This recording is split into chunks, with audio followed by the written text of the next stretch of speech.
अंबरनाथ नगर परिषदेची निवडणूक होते आणि त्या निवडणुकीमध्ये शिवसेना उद्धव बाळासाहेब ठाकरे पक्ष, महाराष्ट्र नवनिर्माण सेना आणि राष्ट्रवादी काँग्रेस शरद पवार गट अशी आमच्या तिन्ही पक्षांची महाआघाडी व्यवस्थितरित्या सर्व चर्चा झाल्यानंतर, जागा वाटप झाल्यानंतर एक मताने एक विचाराने आणि नगराध्यक्ष सुद्धा महाविकास आघाडीचा असेल अशा प्रकारची चर्चा झाली आणि त्यासाठी सर्व तिन्ही पक्षाचे कार्यकर्ते, शिवसैनिक, मनसैनिक कामाला लागलेले आहेत।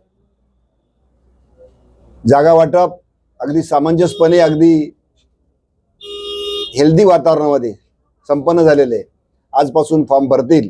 मला खात्री आहे की अंबरनाथकर जनता जी या प्रशासनाकडून, या घाणेरड्या राजकारणापासून त्रस्त झालेली आहे, ती या शिवसेना उद्धव बाळासाहेब ठाकरे, महाराष्ट्र नवनिर्माण सेना आणि राष्ट्रवादी काँग्रेस शरद पवार गट या पक्षांच्या मागे ठामपणे उभे राहील। नगराध्यक्ष आणि सर्व प्रभाग हे जास्तीत जास्त संख्येने कसे नगरसेवक निवडून येतील याकडे आम्ही सर्व पदाधिकारी तिन्ही पक्षाचे अगदी जीव ओतून प्राणपणाने लढू। जरी समोर धनशक्ती असली तरी आमच्याकडे जनशक्ती आहे, आमच्याकडे विचार आहे, आमच्याकडे निष्ठा आहे, आमच्याकडे श्रद्धा आहे।